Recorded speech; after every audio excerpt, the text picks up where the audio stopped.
I also think we're more Okay, human. we're live. That was What's abrupt. going on? My name's Dan. Welcome to Hard Knocks Talks, your addictions podcast.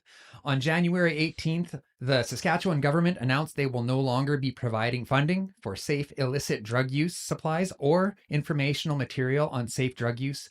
Obviously, this has caused outrage in many parts of our community, with many experts openly denouncing this decision, two of which are Dr. Barb Fornssler from the School of Public Health at the University of Saskatchewan and Dr. Colleen Dell from the Department of Sociology and also the School of Public Health at the University of Saskatchewan. Barb, Colleen, good afternoon. Hi. Hi, Dan. Good to be here. Thanks for making time to do this on like such short notice. It was like, oh my God, this is crazy. You guys should come to the studio. And you guys like, yeah, we should. Because this is. Yeah. Yeah. I think we have a very narrow window with which to convince this government to reverse this awful decision. Yeah. And so I know advocates across the province have dropped literally everything to say this is the wrong choice and we need a reversal of this immediately. Yeah, Absolutely. So let's jump in then. How long ago did the Saskatchewan government decide that provisions of these supplies were necessary and why? Well, there was, at least a Ministry of Population Health branch report from 2018 that talked about the benefits of supply distribution in Saskatchewan and the impacts that was having.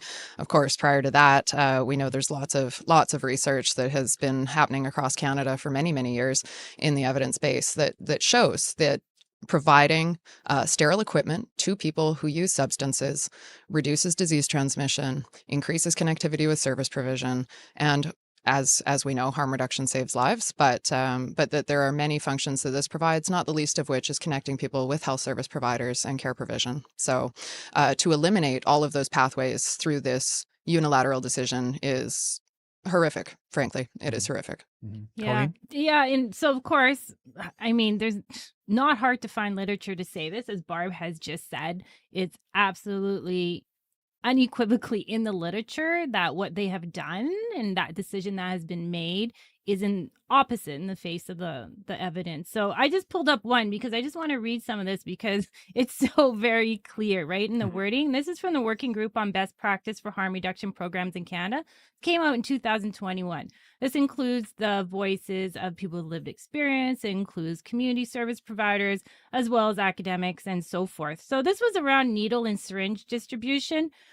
And it specifically says is recommending, the best practice to facilitate the use of sterile needle and syringe for injection distribution is distribute needle and syringes based on the quantity requested by clients and no limits, which our government has decided to say that there is a limit, a one-on-one exchange, right? They've also said here, distribute needles and syringes without requiring exchange of use, which I just said, and one-on-one or one-for-one exchange is never a recommended practice. So hang on a second here. Now, when you say one for one, does that mean I can only take in one and only get one? Yeah, absolutely. So if I go in with 10, I can get 10 or I can still only get one and I have to keep carrying the other 9 dirty ones?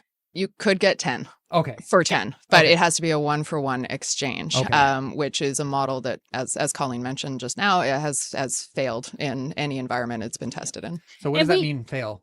It didn't prevent the spread of HIV or other bloodborne infection. What it did was encourage people didn't have access to the supplies that they needed, so the result is shared supplies, which we know is the driver of shared bloodborne infection. And we know that, I think the last study in Saskatchewan said 97% of individuals brought one for one, right?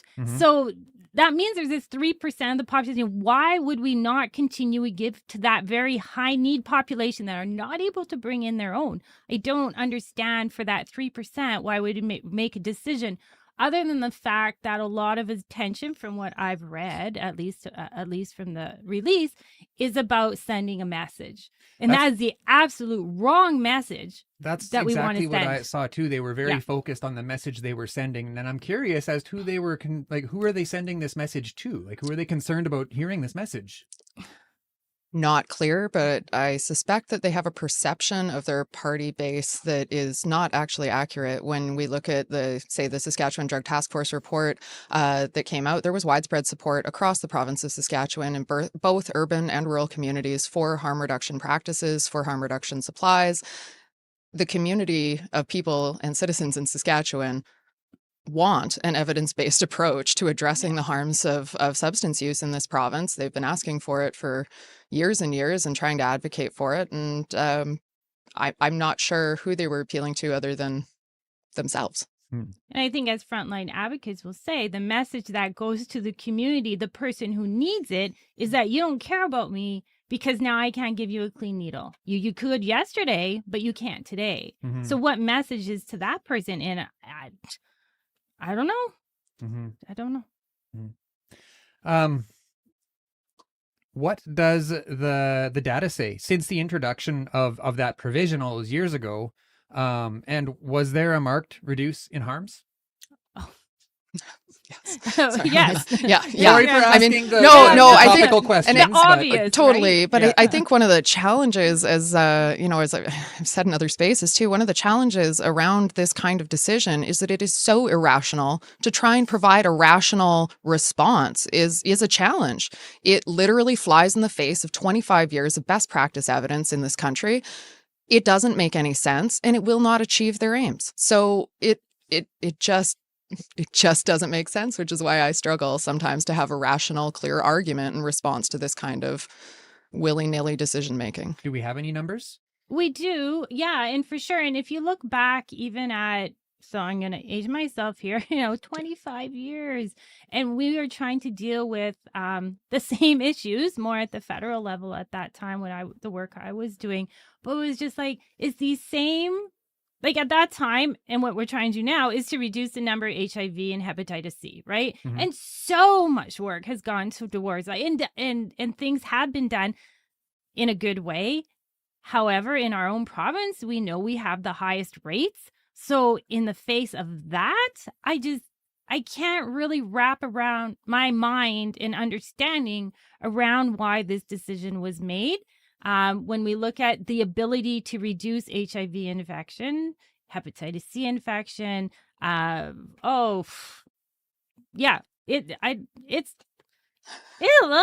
right. Could the cost of not mitigating these harms somehow be less than the clean supplies? What is it? Every HIV client would be like 1.3 million or something. Yeah, over absolutely. a lifetime? Yeah. A year? We're looking at almost $200,000 a year for HIV treatment for one person. Yeah. Okay. Every single year, that cost repeats of their life. Okay. So that or 30 cents for a sterile syringe. Even if they had 30 syringes a day, every single day for the entire year, you can't. Basically, this is one of the concerns that I have with a government that markets itself as fiscally conservative.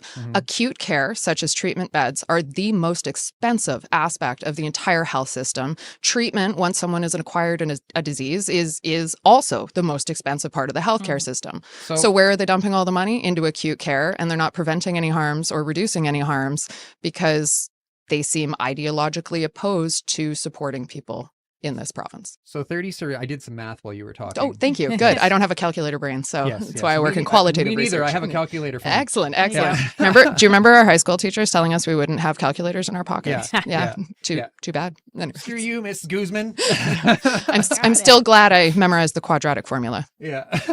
So anyways, the math. So if there was by chance, and maybe I should tone down my sarcasm here because I do try to stay a little bit bipartisan.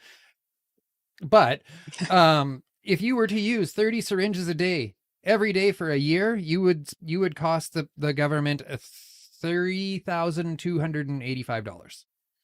And that's the economic cost. But what does this do to our families, to our children? I mean, the destruction it causes within the family, right? That, or even as Barb is saying here, dealing at the top of that triangle here, where we are at putting all these efforts towards treatment, not saying we don't need treatment beds, but when we're not doing that pre-work, all the harm that happens until the person is in treatment, and how much harder it is at this point to lead that life worth living in whatever that is for them, right? So I mean, we've already been sort of going back and forth about this, but why do you suppose this decision was made? Like, I know there's been a recent announcement that there are a bunch more beds coming to Saskatchewan, and that's great. I am like, let's see what that looks like. In fact, I had the director of government relations from EHN and the vice president of operations for all of Canada for EHN in the studio yesterday, and it was a great conversation. I'm very much looking forward to see what they bring to the province. But it's very interesting to me, and I'm not a but Yeah. it's interesting to me that on the heels of such a big announcement for Saskatchewan, this is big news. I mean, it's not just the 60 beds. There's going to be like 500 or something. Like, a lot of stuff is coming. Yeah.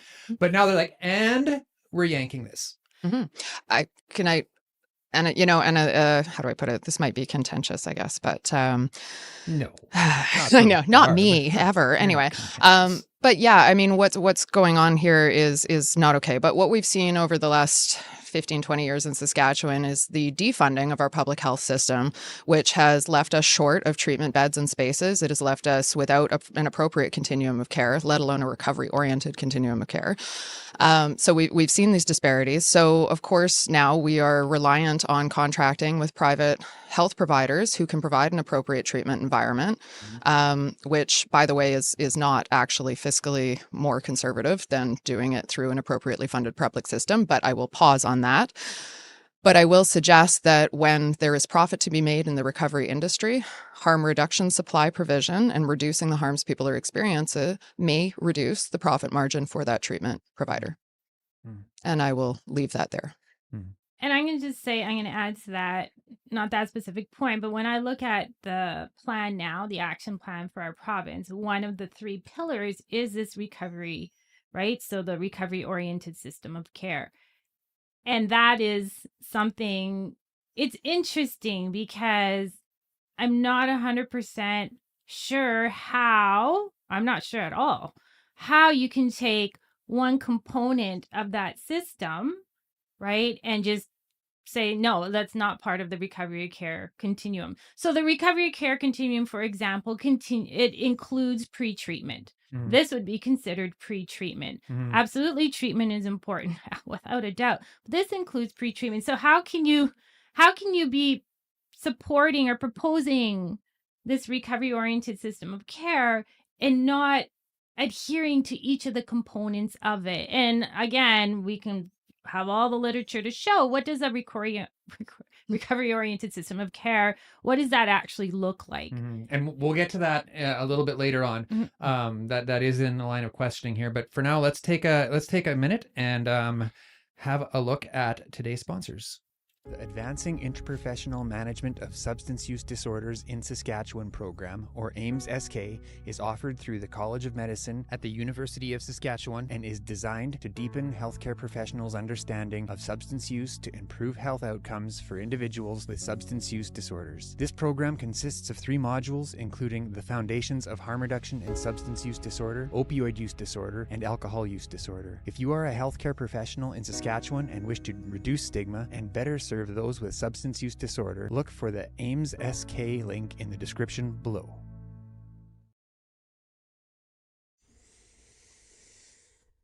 All right, today's episode is also sponsored by Prairie Harm Reduction. Prairie Harm Reduction is dedicated to reducing stigma and improving capacity for community care. One of the ways they do this is by offering learning opportunities for professionals, businesses, and community groups. Training is available on several topics, including HIV, hepatitis C, harm reduction, engaging with people who use substances, and service navigation. To learn more about their services, check out their website at www.prairiehr.cc or tap their link in the description below. So, and again, this might be another topical question, but I think it's important that we really, if we're going to mobilize knowledge here, let's make sure people know exactly what we're talking about. What is it about used smoking devices or snorting devices that is so dangerous that the provision was at one point deemed necessary? Well, I mean, I told you it was topical. Yeah, absolutely. Well, I mean, absolutely. We can There's all kinds of reasons that we need safer smoking supplies, not the least of which is prevention of transmission, right? And also the reduction of harm. So basically, if you're smoking your drugs off a broken light bulb, you're way more likely to have injury or harm come to you than if you were using a sterile pipe for that use. In addition, we have been encouraging folks who do inject drugs to consider transitioning their mode of consumption to smoking in order to reduce the likelihood of harm. This is also part of the reason that Prairie Harm Reduction led the country in establishing a safer smoking room within the supervised consumption site. And yeah, it's terribly disappointing that those efforts, wide efforts, are going to be undermined through this kind of decision. Now, hang on, but 1 second here. Is that still going to be allowed? Is there a safer smoking room? Is that still going to be like, are the cops going to be kicking the door in now, or? No, my understanding is that the safer smoking room will still be operational at Prairie Harm Reduction. However, they will not be receiving pipes that are government funded to use the drugs in that smoking room. So we don't know what mode of what tools will assist the mode of ingestion that individual, like when they go to smoke. It will not be as safe as it was. You were gonna. And I was just gonna say, putting that into the home, what Barb was saying in the beginning there, there's disposal bins usually that are associated with when you're receiving paraphernalia, right? So I would much rather have a proper disposal bin in the home where people are educated on getting rid of the stuff and what have you, and then what to do with it. I would much rather have that. Like on the safety side, if I know we're talking about safety too. That seems to be a common theme. Like this is about community safety. I want that safety in the home, and that is what I would want. I want when that person comes, it's just not like, here's your needle, leave, and maybe it is sometimes, but there's also education around that, how you need it or use it or your pipe or whatever, right? There's the education around it about staying safe, keeping those around you safe as well. So I want people to have that education. So for example, if there's children in the home, that they're staying safe because a person knows what to do or they're reminded of it, right? We're reminded of stuff all the time for our own health and safety. We're reminded to wear a seatbelt, until all these things. So this should be the same for people who are accessing these services or these articles or whatever you want to call it, right? 100%. And I think, sometimes we hear that, if we do 1-for-1 needle exchange, then we won't see them discarded in parks, sort of thing. And that's just not the case. We have no evidence that shows that. What we do see is when you provide a needle disposal bin, people use them. It's kind of like if you want people to stop throwing cigarette butts everywhere, if you put an ashtray out, they'll typically use it, or at least the vast majority will. Or a garbage can. We have evidence around that too. Right? Absolutely. Like 100%. So basically, when you give people an appropriate pathway, they will take it 99% of the time. If you stop putting so many barriers in front of people making the good choices that we hear so much rhetoric about in this province, they make those choices. So it is incredibly frustrating that we are going back in time at least 25 years to a failed model of care because the government can't read basic evidence. I can't help but think back to my own using days, and I never once ever said, "Oh, I don't have a clean pipe. I think maybe I'll quit." I don't think that was ever an occurrence in my mind. Yeah. And Barb she's saying going back, I can't help but think, because I've been in this field a long time now, and I think about when Harper came in. I think it was 2003. I think, and then I remember being at a meeting the next day. So we were at a conference. There was day 1 and this was day 2. And all of a sudden we couldn't say harm reduction. So the person doing the opening couldn't say harm reduction. I was like, what? What's going on here? Right. And it was like this blanket. All of a sudden you can't do that. And in the face of all the evidence, right, that's showing this is what we do. We have needle exchange in our prisons and it works. It saves lives. Right. So and reduces costs. Yes. Yeah. And so it's so concerning and tiring, and I don't even have the words when these things happen. I'm all about evidence. Barb is all about evidence, and let's take that and make whatever programs, whatever the evidence tells us, that's what we need to do. And maybe that evidence changes in 5 years. Then that's fine. Then we're going to do something different. No problem with that. But when you ignore that, it takes me back to those times of just struggling. We would write grant applications, couldn't put in harm reduction. We had to call it something else. I don't remember. Prevention. Oh yeah, it became prevention. Well, right? Like this is just silliness. It's silliness. And we end up in these linguistic games rather than providing the services that people need to be well in our communities. And this is, I think, the fundamental frustration, right? It is my job, literally, to read this evidence, to summarize it, to conduct studies, to produce all this information so that we can make effective decisions as a community, as a society. And when we have leadership that simply refuses, we have sent the reports, we have offered to meet, we have done the meetings. We literally, if people think that I'm getting rowdy on camera because I haven't written a letter yet, no, this isn't where the conversation started. We have, as professionals, tried by every means we know to ensure that an evidence base is followed in the delivery of healthcare in this province. There is simply obstinance from our decision makers, and they are refusing to go with what is established best practice and a very clear evidence base. So do you think that this will have an impact on our frontline workers? Oh, 100%.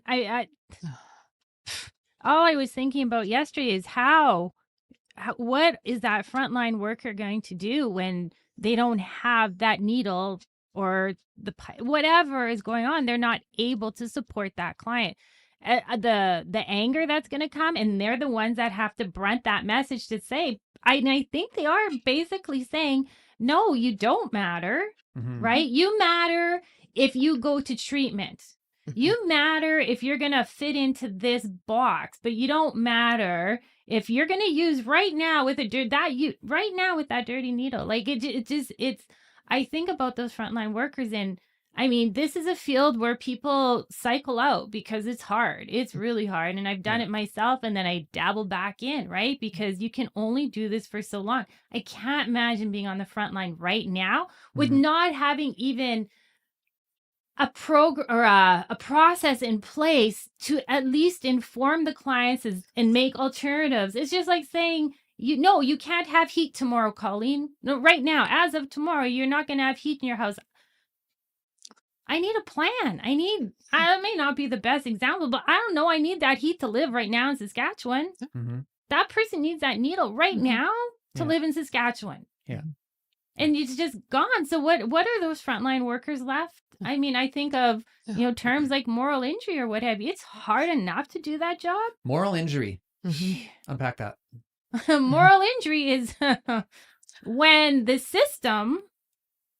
what you believe the system should be doing, and you have all the faith in the system, and it does the opposite and it causes harm. That's moral injury for frontline workers, veterans, right? People who are out in war. But I think you can apply it in many other ways, because I think a lot of people are right now, I mean, there's been little indications that we're not headed in the direction of evidence, but decisions like this, you lose faith.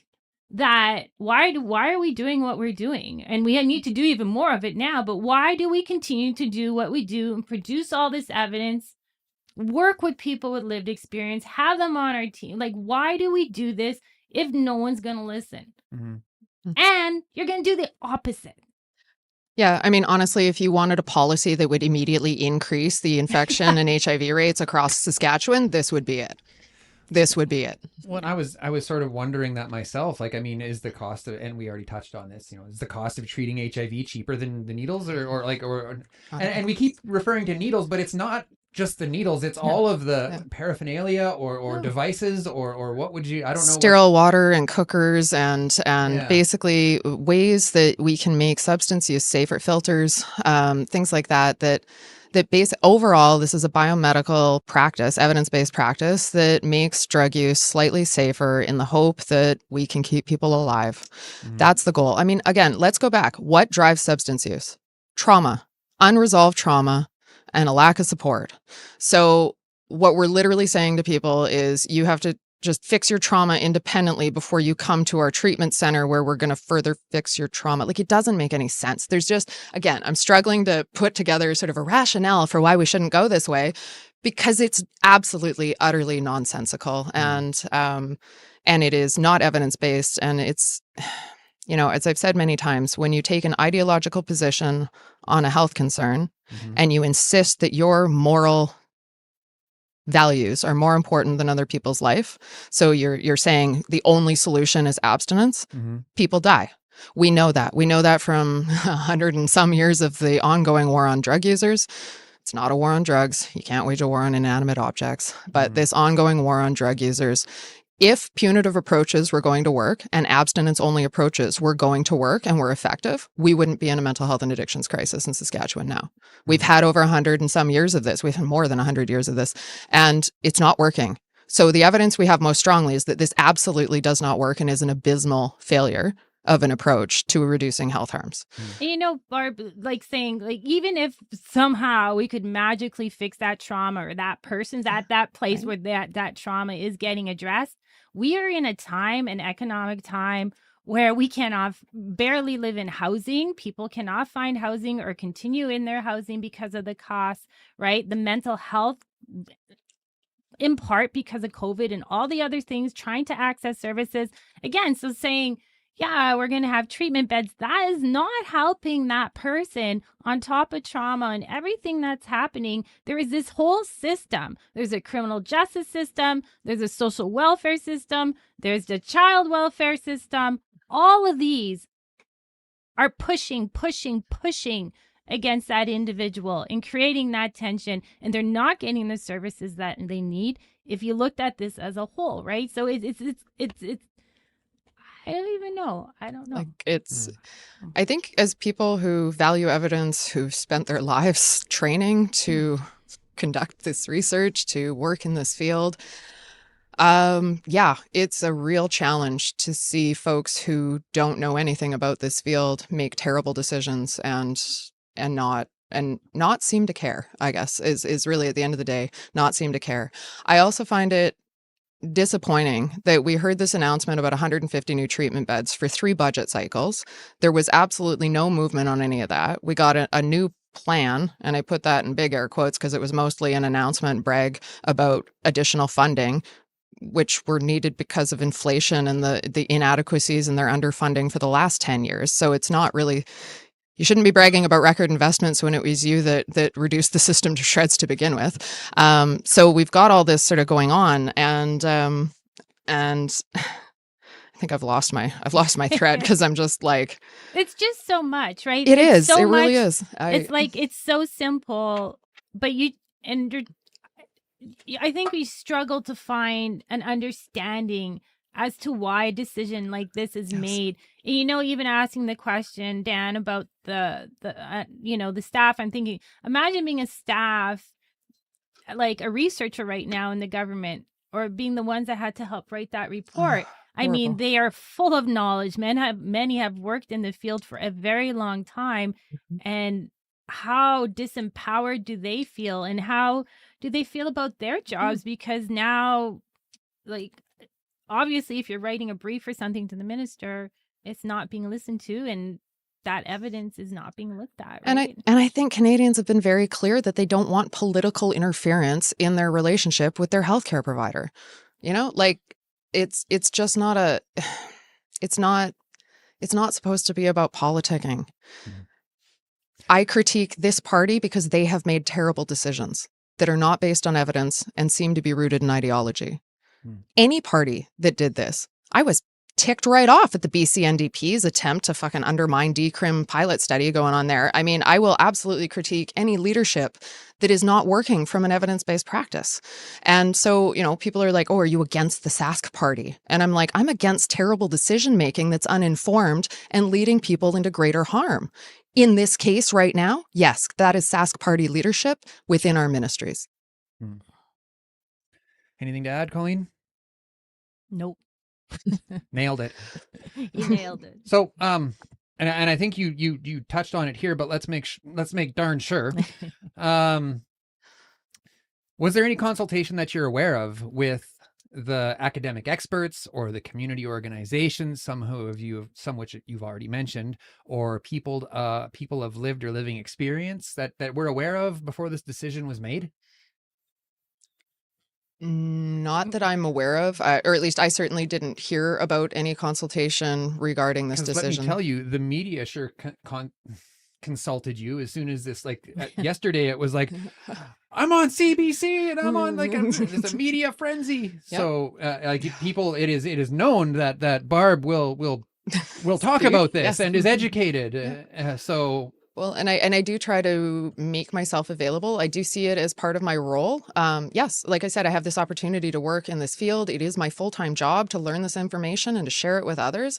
And so I do see speaking with media in public as a huge part of my role. And I want to see a citizenship in Saskatchewan that has the information, has the accurate information, and isn't being misled by ideological rhetoric that has no basis in science. That's not okay. We know that leads to additional harms, especially when it comes to health. And I encourage folks to have a look at, Prairie Harm Reduction's website, check out Mom Stop the Harm's website, check out multiple evidence-based sources are available. They're out there.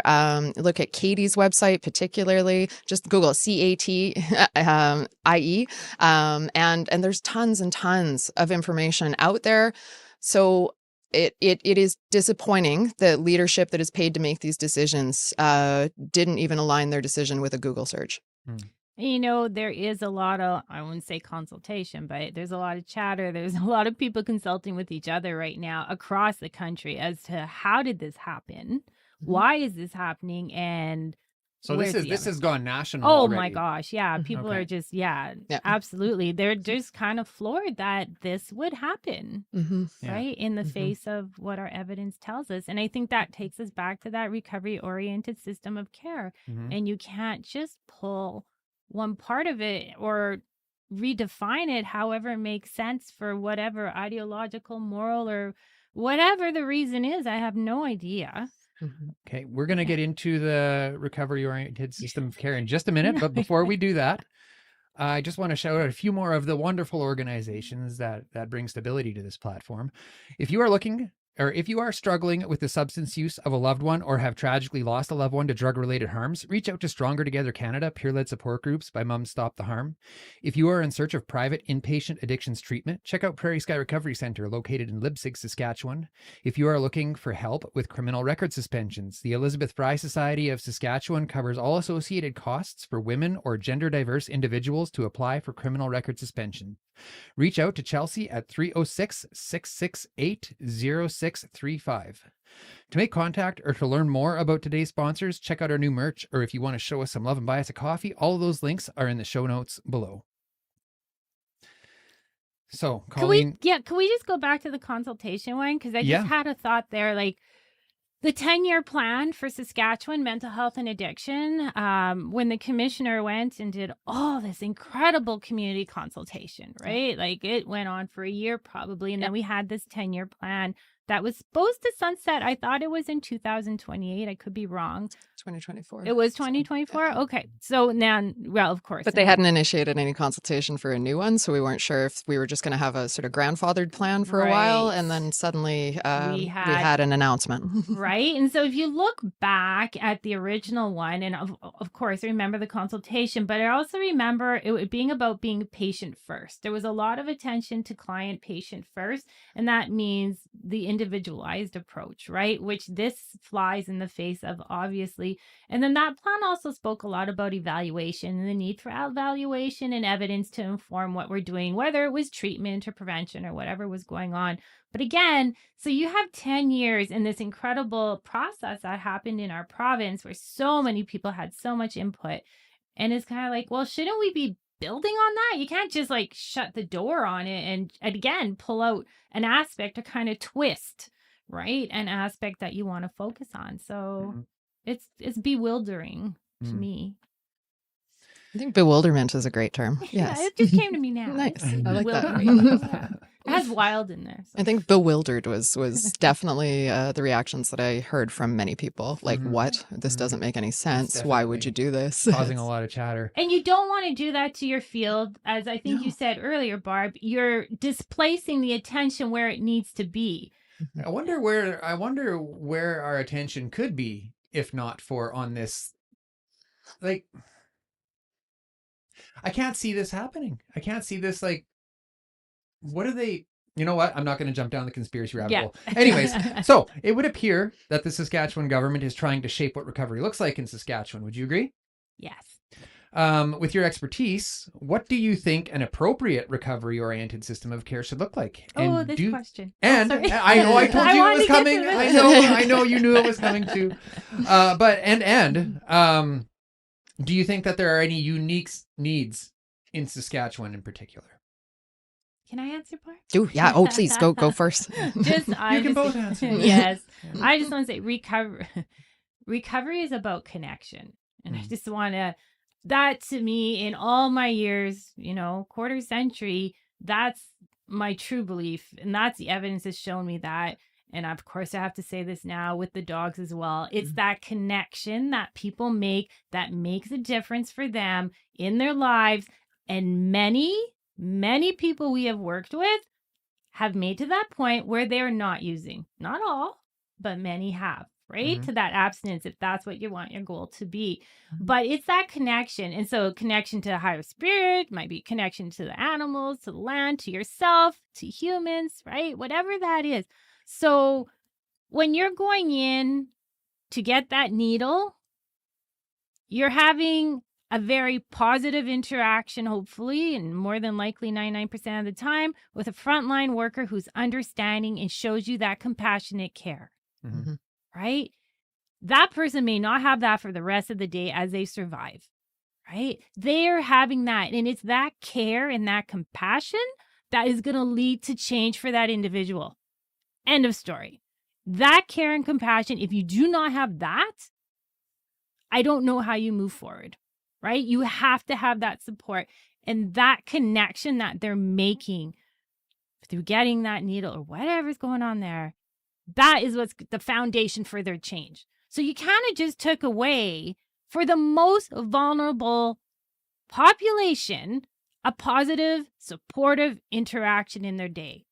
The fact that they're coming in to exchange the needle and they care enough about their own health to not use something that may provide them with disease or what have you, that's to be celebrated. Yeah.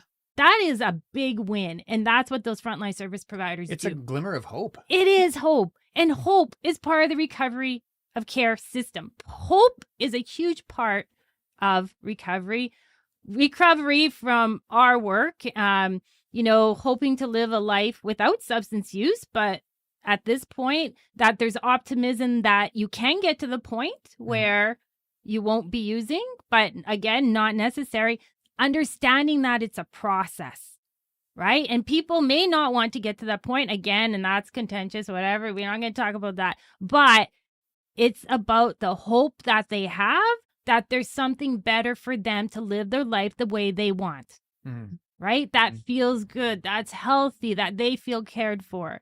100%. So it seems so little maybe to some people, but it's absolutely massive. And this is not in the same area, but even in the research now, they're showing after COVID. So for seniors, they even open, I forget where the research was, but they were opening how important it was for them because it may be the only interaction during the day when they went to the grocery store. So now they have specific lines where you have a really friendly person that person says hi to you. That person wants to hear your story instead of automated machine. So just that, again, not the same area, but that connection is what we are all about. And they're removing that. Got a comment coming in from, and I hope I say your name right. Gazelle. Gazi. You know, Gazi, yes. Please help me with the pronunciation. Gazi. Goes by Gazi. Okay. It's because yes, it's difficult for English language speakers to pronounce properly. So. Well, thank you for the comment. Gazi says, finding meaning of life. Now, do you have anything to add before I throw the next wrench into things here? Oh no, just finding meaning of life. Yeah. I mean, when people When people talk about harm reduction services and that frontline service provision and that important role, I mean, on a very basic level, what is being communicated to people is that they matter, that they are valued, and that they have a place where they belong in the world. And that is the foundation for healing. So we've talked about some cornerstones, but not so much about modalities. Now we're talking about appropriate recovery-oriented systems of care. Now, of course, kindness and hope and meaning in life and all of those things are the word escapes me right now, important, for lack of a better word. However, what does it actually look like? In your opinion, what would it look like? Okay, someone is using these substances, someone's accessing these supplies, and finding a little bit of glimmer of hope, like we were just talking about, finding that point of contact where they know that they're going to feel safe and supported at least once a day. Where could it go from there? You probably know better than us, right? You did it. Yeah. You had that connection, right? Yeah. And every person's going to be different. So what's going to be important for person A is going to be different for person B. In Saskatchewan, right? Is it culturally competent care that you're receiving in a unfortunately province that is full of discrimination and racism, right? That's a fact. So think of that client facing that. And where do you find those glimmers of hope? Where do you find those safe places where you could be? Right? And we have to be out of those spaces of judgment to start to basically give folks the opportunity to think about, like, what do I want to do here? Like, if you're on the grind every day and you don't have even that 10 minutes with, say, a harm reduction worker, or just in a space where you are feeling like you belong and are safe to exist there, without that space, you don't have any time or to think about, would I like to reconnect with family? Would I like to call a friend? Would I like to think about maybe going back to school? Maybe I could get a job, all of those things that are always highlighted as a huge benefit of treatment and recovery. You can't even begin to consider those things when you're just caught in the chaos every darn day. So what we're doing when we're providing those early harm minimization, harm reduction, prevention of disease transmission approaches in our communities, we're connecting people, and we're connecting them so that they know they are cared about, so that they have that space, that mental break while they have a cup of coffee to think about this possibility of what might be called recovery. But by and large, research shows us people are seeking to recover their quality of life. They're not there for the biomedical benefits of recovery, right? They're not like, well, my lung health is 25 parts per million more strong now. They're there because they're saying, hey, I miss talking to my kids. I miss talking to my parents. And I want to do that. I want to go back to school. I want to have a job. Like, folks don't enjoy being on the grind. It's rough. Well, you know better than I do, Dan. So like, it's not a lifestyle that folks choose actively. It's what happens when you are caught in this chaos and not supported. Not supported is what this government is leaving folks in this province. They're just sitting there unsupported now because their needs cannot be met under this with this decision in place. If I can reflect on my own experiences, when I came into recovery, it had nothing to do with clean supplies, me entering recovery. It had nothing to do with availability of the substances. It had nothing to do with the toxicity of the substances or the legality of the substances. It had everything to do with my willingness to live a better life, to see that I wasn't living a safe way, and there was nowhere left to go. But the interesting thing that I've come to realize, even like I'm going to be 7 years sober in February, in like, I don't know, 25 days or whatever. Thank you. If you're going to clap for me, please clap for the entire community that rose up around me. 100%. But the opportunity was presented to me before my willingness came. Someone, a loved one, came into my life and said, here's the forms. I can make a couple of calls. I'll drive you to detox. I wasn't willing until the barriers were reduced so low that it was just like silly not to capitalize on it.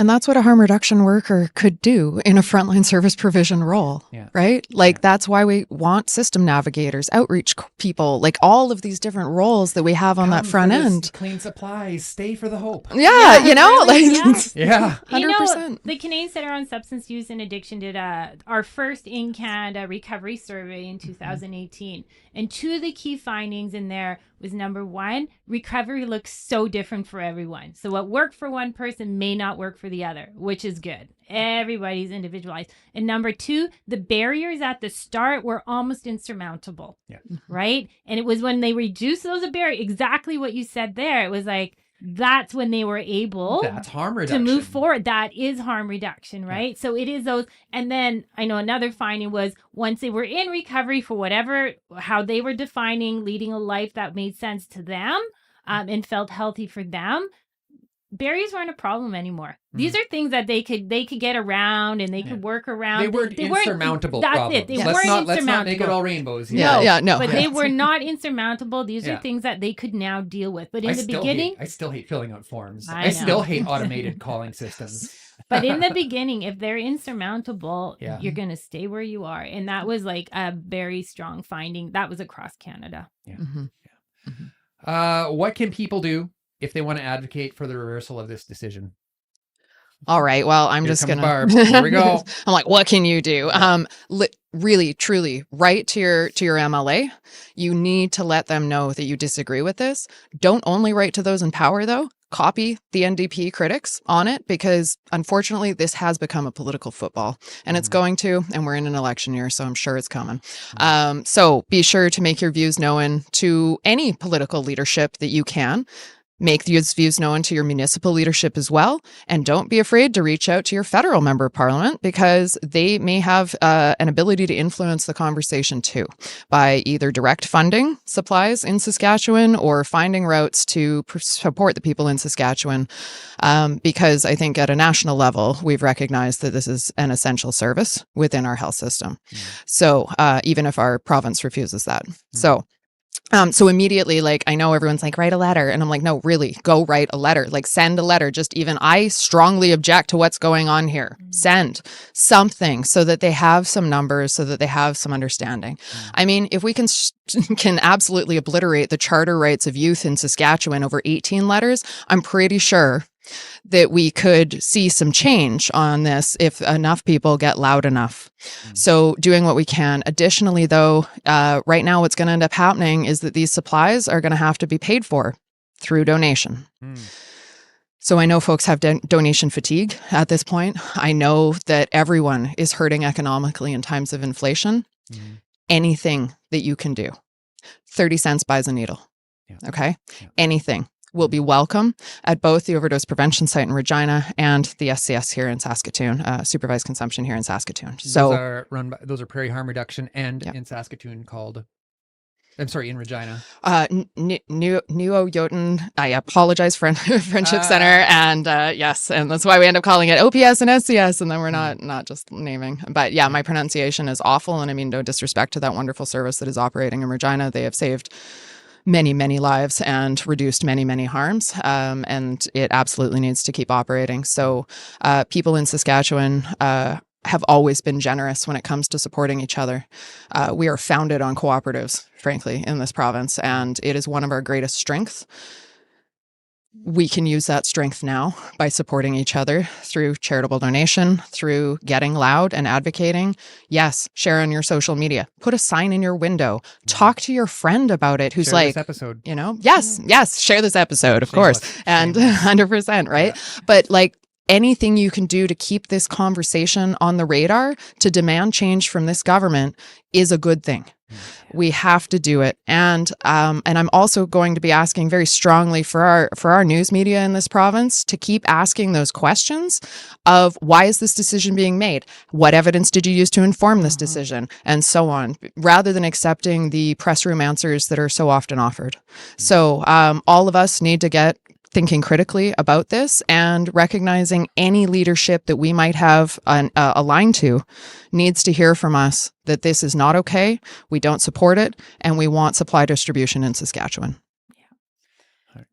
Yeah, I don't have anything really to add to that, Barb. That's absolutely agree with all of that. I think we don't want to lose sight of the things that are in that plan that are positive and are helping people. So I don't want anyone to ever take this as this duality, like, well, the whole plan is no good and they're against treatment beds, or there's other things that have I'm happened not that against are treatment beds. no, That's exactly. amazing. But and Yeah. that's the point. It's like there's this whole plan. There is this recovery oriented system of care pillar, and this is kind of like the big foyer into it. And now's the time to like say time out, because if this is, because they said they're going to release what it means, I'm assuming this is what it means. Time out on this. We need to go back and rejig and relook at how they're looking at a recovery oriented system of care. I think that's absolutely critical. And one thing I don't want to lose is I just keep thinking about this, is how, so this decision on the funding for those supplies does not impact First Nations, right? Because they have their own funding, but this is going to impact them. And I am very curious as to what type of consultation happened with the First Nations when we're talking, and I hope it happened. I really hope it happened. I hope this is not blindsiding them as well, even though the funding is not there. A lot of community members are in our cities and so forth, and maybe looking for supplies back on reserve then. And I suspect if the Saskatchewan Health Authority didn't know this was coming. So where's reconciliation? Right? Like, where is our agreement to that? Where this, you can't keep doing, if that didn't happen, and this is a surprise to the First Nations, then you can't keep doing this yet again. It's just another kind of X black mark around. We make so many strides forward, boom, then we're back. And I feel like we end up back further, like further where we were. Absolutely. So, well, and at no point did the medical system, I also find that like the language is interesting, recovery oriented system of care, as though the goal of the health system was to like keep people hostage in emergency rooms. Like, I'm sorry, no, that's never been the goal of any kind of disease pathway. The goal has always been to treat and have the person recover and discharge. Like, the goal is not to hang out in hospitals for the rest of your life, right? So, but unfortunately, when you only have an acute care treatment bed and you don't have any additional supports or recovery supports afterwards either, you're literally inducing a cycle where you're stuck in a treatment system that you'll never get out of. Well, it's never going to be effective. And like, this reminds me of something that you said some time ago, when all you have is a hammer, everything looks like a nail. Exactly. Yeah. Exactly. Yeah. So anyways, thank you so much, you guys, for joining us. Thank you for bringing this conversation to the community, Dan, and for the opportunity to join you. Okay. We'll cap it there. If you got something out of this, you want to help support the system, you want to help support the platform, hit that subscribe button, turn on notifications. We go live all the time. We've got tons of stuff for you to catch up on. That's all I have for you today. Thanks so much. Take care, everyone.